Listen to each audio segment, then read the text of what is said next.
Hello my dear students, आप सभी लोगों का मेरे चैनल एजुकेशन प्लांट में हार्दिक स्वागत है। आप लोगों को हमने सिलेबस बताया है जो बीए सेकेंड सेमेस्टर का फर्स्ट पेपर मेजर वालों के लिए था। Conceptual framework of education part 1 आपने फर्स्ट सेमेस्टर में देखा, पार्ट 2 आपका सेकेंड सेमेस्टर में है। और सेकेंड सेमेस्टर में आपके एमसीक्यू क्वेश्चंस आने हैं लखनऊ यूनिवर्सिटी के एग्जामिनेशन में एनईपी 2020 के तहत। तो सेकेंड सेमेस्टर में हमने आप लोगों के ऑब्जेक्टिव टाइप क्वेश्चंस के लिए थोड़ी प्रिपरेशन किया है और ये क्वेश्चंस आप लोगों के लिए हैं कि आप इनको पढ़ लीजिए और इसमें से काफ़ी क्वेश्चंस आपको मिल सकते हैं।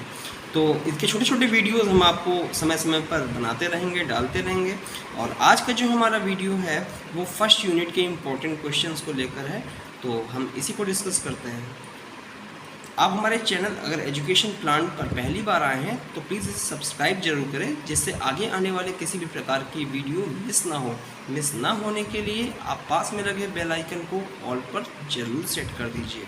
वीडियो पसंद आए तो इसे लाइक करके शेयर ज़रूर करें। तो आइए शुरुआत करते हैं। यहाँ पर आप लोगों ने अब तक देख लिया होगा कि फर्स्ट क्वेश्चन है, किंडरगार्टन प्रणाली में माली की भूमिका में कौन रहता है? बगीचा, छात्र, शिक्षक, अभिभावक। तो यहाँ पर आपको खुद सोचना है, माली का काम क्या होता है? पौधों का विकास करना।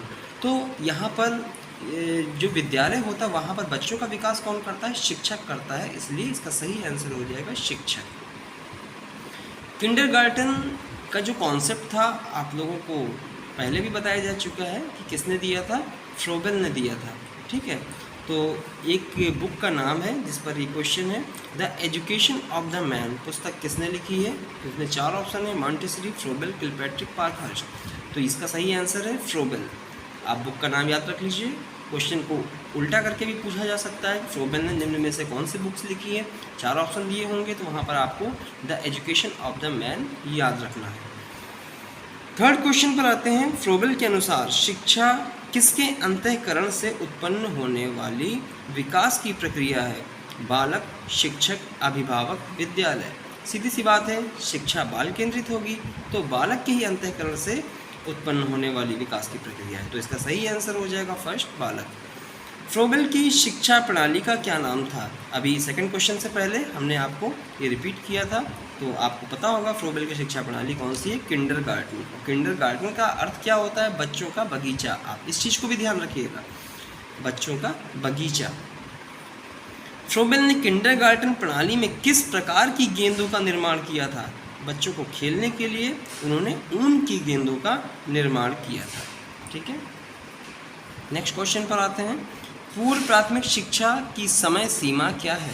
जन्म से 3 वर्ष, 1 से 3 वर्ष, 3 वर्ष से 6 वर्ष, 5 वर्ष से 8 वर्ष। तो पूर्व प्राथमिक शिक्षा की बात कही गई है, तो पूर्व प्राथमिक शिक्षा 3 वर्ष से 6 वर्ष। डाल्टन प्रणाली सर्वप्रथम अमेरिका के किस नगर में प्रारंभ हुई? आपके 4 ऑप्शन दिए, वॉशिंगटन, न्यूयॉर्क, डाल्टन, शिकागो। इसका सही आंसर है डाल्टन। डाल्टन एक नगर था अमेरिका का, अमेरिका के मैसाचुसेट्स स्टेट का डिस्ट्रिक्ट है डाल्टन। ठीक है, और इसी नगर की वजह से जो पार्कहर्स्ट थे, पार्कहर्स्ट ने इन्हीं नगर की वजह से इसका नाम, अपनी शिक्षा प्रणाली का नाम डाल्टन रखा था। डाल्टन प्रणाली में शिक्षक का क्या स्थान है? सेकेंडरी। इन्होंने पूरी तरीके से ये कहा कि शिक्षक केवल मार्गदर्शक का काम करेगा और बाकी सारा काम विद्यार्थी खुद आप करेंगे एक ठेके के तरीके से, जो भी हम आपको आगे बताएंगे और पहले भी बता चुके हैं कि ठेके पर रहकर, इसको ठेका प्रणाली भी कहा गया है डाल्टन को, कि ठेके पर काम करते रहेंगे, केवल मार्गदर्शन का काम शिक्षक करेंगे। तो शिक्षक का जो स्थान है इसमें वो गौड़ है, या कह लीजिए द्वितीयक है या सेकेंडरी है। आधुनिक युग में पूर्व प्राथमिक शिक्षा का जन्मदाता किसे माना गया है? तो इसका सही आंसर है फ्रोबेल, क्योंकि प्री प्राइमरी एजुकेशन के कॉन्सेप्ट की शुरुआत फ्रोबेल ने की थी, इसीलिए इसका जन्मदाता फ्रोबेल को कहा जाएगा। भारत में, अब अपने देश की बात हो रही, भारत में औपचारिक रूप से पूर्व प्राथमिक शिक्षा को प्रारंभ करने का श्रेय किसे जाता है?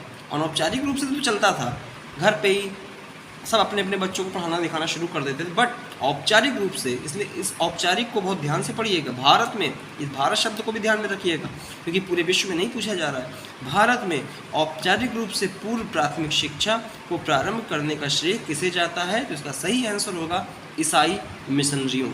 ठीक है, आपको कंफ्यूज करने के लिए फ्रोबेल, मुदालियर, बेसिक जैसे और भी अदर ऑप्शंस दिए जा सकते हैं, बट सही आंसर है ईसाई मिशनरियों को। जब ब्रिटिशर्स यहाँ पर आए थे उसी समय यहाँ पर प्री प्राइमरी एजुकेशन को आगे बढ़ाया गया था। नेक्स्ट क्वेश्चन पे आते हैं।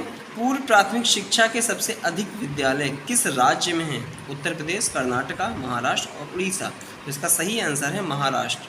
अगर बात की जाए कि सबसे पहला विद्यालय किस राज्य में खोला गया, तो उसका सही आंसर होगा उत्तर प्रदेश। बट सबसे अधिक की बात पूछी गई, सबसे अधिक विद्यालय कहाँ पर है, उसका सही आंसर है महाराष्ट्र।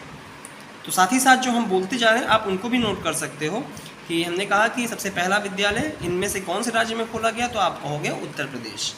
ठीक है, नेक्स्ट, पूर्व प्राथमिक शिक्षा का सबसे पहला विद्यालय भारत के किस शहर में खोला गया? अभी सीधे सीधे शहर की बात आ गई, पूना, लखनऊ, दिल्ली, मुंबई।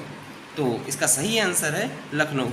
हम ये जो सिलेबस की बात कर रहे हैं, ये लखनऊ यूनिवर्सिटी के सिलेबस की बात कर रहे हैं। और आप ये समझ लीजिए, खुशी की बात ये है कि लखनऊ ही भारत का सबसे पहला शहर ऐसा था जहाँ पर प्री प्राइमरी एजुकेशन के औपचारिक विद्यालय की शुरुआत हुई थी। तो मुस्कुराइए, आप लखनऊ में हैं। नेक्स्ट क्वेश्चन पर आते हैं। सन 1950 में भारत में कुल पूर्व प्राथमिक विद्यालयों की संख्या कितनी थी? 200 से अधिक, 100 से अधिक, 300 से अधिक, 100 से कम। इसका सही आंसर है 300 से अधिक। ठीक है, अगर 300 से अधिक है तो स्टूडेंट्स आप लोग ये ध्यान रखिएगा, वो 200 से भी अधिक कहा जाएगा और 100 से भी अधिक कहा जाएगा। तो अगर 300 वाला ऑप्शन आपको ना दिखे तो आप 200 पर पहुंच जाएंगे, क्योंकि 300 से अधिक जो होगा वो 200 से भी अधिक कहा जाएगा। और ये दोनों ना दिखे तो आप यहाँ पर पहुँच जाएंगे। ठीक है, बट हमें जब कन्फर्म है कि 300 से अधिक है और हमें 300 का ऑप्शन दिया हुआ है, तो हम सीधे सीधे इस पर आएंगे। नेक्स्ट क्वेश्चन, फ्रोबेल ने पहला पूर्व प्राथमिक विद्यालय कब खोला? ठीक है, कब खोला? तो इसका सही आंसर है 1837। नेक्स्ट क्वेश्चन पर आते हैं। प्रथम पूर्व प्राथमिक विद्यालय कहाँ खोला गया?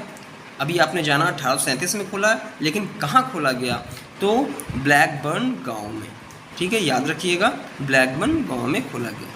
नेक्स्ट क्वेश्चन, डाल्टन प्रणाली में संपूर्ण वर्ष के कार्य को क्या कहा जाता है? समूह कार्य, ठेका, वार्षिक कार्य। तो अभी आपको हमने बताया था ठेका कार्य कहा जाता है, कि विद्यार्थियों को एक ठेका तरीके से दे दिया जाता है कि आपको, आपके लिए ये शिक्षा प्रणाली एक साल भर का पाठ्यक्रम है, जिसको आप यूनिट में डिवाइड कर करके, छोटे छोटे टुकड़ों में डिवाइड करके इसका अध्ययन करेंगे। डाल्टन प्रणाली किस प्रकार की शिक्षा प्रणाली है? ये बच्चों को प्रैक्टिकली हर चीज़ की शिक्षा दी जाती थी इसके अंतर्गत, इसीलिए इसको प्रयोगात्मक प्रणाली कहा जाता है। ठीक है, यहाँ पर नॉर्मल क्लासरूम नहीं होते थे, उनको जैसे लेबोरेटरीज होती हैं वहाँ पर ले जाकर के बच्चों को शिक्षा प्रदान की जाती थी, इसीलिए ये प्रणाली प्रयोगात्मक प्रणाली कही जाती है और ठेका प्रणाली भी कही जाती है। डाल्टन प्रणाली में विद्यालय को किसका छोटा रूप माना गया? गृह का, समाज का, राज्य का, विद्यालय का। तो इसका सही आंसर हो जाएगा समाज का। ठीक है, क्योंकि समाज के अंतर्गत बच्चों को एक दूसरे से मिला करके खेल खिलौने के माध्यम से एक दूसरे से कम्युनिकेशन स्थापित किया जाता है, तो समाज के एक छोटे से रूप में इसको गिना जाता है। नेक्स्ट क्वेश्चन, डाल्टन प्रणाली का आविष्कार किसने किया? Froebel, Maria Montessori, Helen Parkhurst and Kilpatrick. इसका सही आंसर होगा Helen Parkhurst. Next question, Dalton प्रणाली का आविष्कार अमेरिका के किस राज्य में हुआ? California, Florida, Washington, Massachusetts. तो इसका सही आंसर है मैसाचुसेट्स राज्य में हुआ। डाल्टन प्रणाली किस विचारधारा पर आधारित है? समाजवादी, सामूहिक, व्यक्तिवादी, नन ऑफ द अबव। तो इसका सही आंसर है व्यक्तिवादी, क्योंकि इसमें व्यक्तिगत भिन्नताओं के आधार पर हर बालक का विकास किया जाता था, देखा जाता था कि इसमें कौन सा टैलेंट है, कौन सा गुण है, तो इसीलिए इसमें हम व्यक्तिवादी विचारधारा को मानेंगे। नेक्स्ट क्वेश्चन, डाल्टन प्रणाली में शिक्षक का क्या स्थान है? इससे पहले भी आपको बता चुके हैं, पथ प्रदर्शक। ठीक है, सेकेंडरी रोल होता है जिसको पथ प्रदर्शक के रूप में कहते हैं कि जहाँ आवश्यकता होगी वहाँ शिक्षक पूरा गाइड करेगा। डाल्टन प्रणाली का दूसरा नाम क्या है? प्रोजेक्ट प्रणाली, बाल शिक्षा प्रणाली, किंडरगार्टन प्रणाली, प्रयोगशाला प्रणाली। आप लोगों को बताया था कि प्रयोगात्मक प्रणाली भी बोलते हैं, प्रयोगशाला प्रणाली भी बोलते हैं, ठेका प्रणाली भी बोलते हैं। ये 2-3 नाम आप डाल्टन के लिए याद रख लीजिए।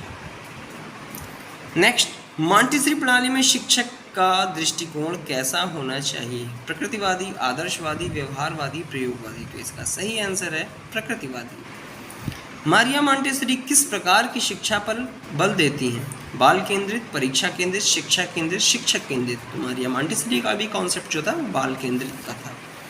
नेक्स्ट क्वेश्चन, मॉन्टेसरी प्रणाली का जन्म किस देश में हुआ? इसका सही आंसर है इटली। इटली से ये प्रणाली जनरेट हुई थी। Reconstruction of the child book किसने लिखी? Froebel, Kilpatrick, Parkhurst and Maria Montessori. इसका सही आंसर है मारिया मॉन्टेसरी।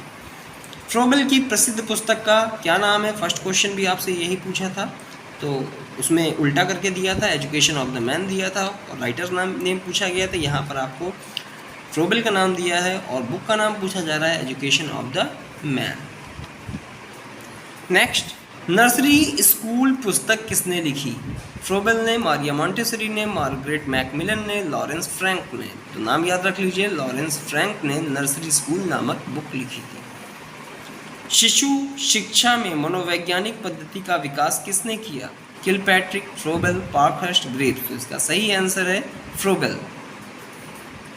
फ्रोबेल के उपहार में कितने छोटे छोटे घनों को मिलाकर एक बड़ा घन बनाया जाता है?